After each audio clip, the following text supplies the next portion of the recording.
Hey, I'm Jason. And I'm John. We are in Exton, Pennsylvania, and we just finished installing an R24 river pool.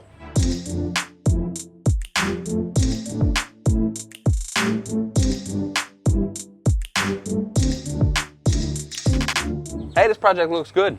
So tell me a little bit about the install. So the install on this one was a little bit tricky. This is a smaller backyard and very tight on the sides of the house. Very tight to get the pool back here. Did my best. I wanted to avoid a crane rental, save some cost for the customer. We were able to get it through the side of the house on the driveway side and squeeze it back here, and it was tight. There was not even an inch to spare. I know day one on this project, the homeowner was probably terrified. There was this huge pool just showed up, which this is a smaller pool, but it does look gigantic when it's not in the ground.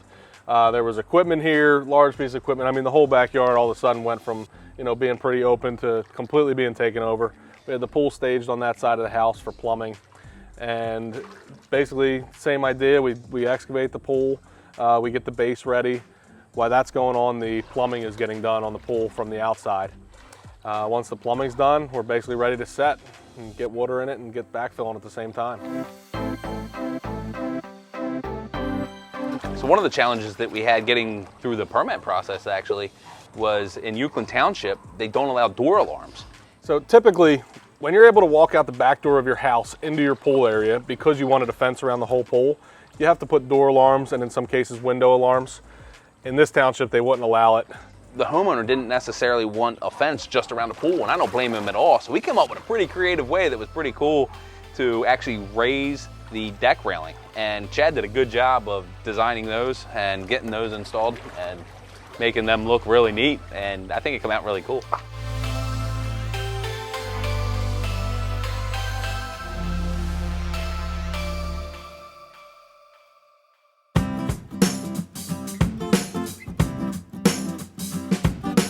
So this pool here has 2 lights.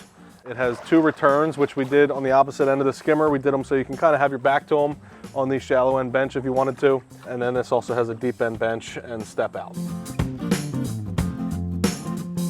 This pool decking here is a brushed concrete finish with a bullnose cantilevered coping.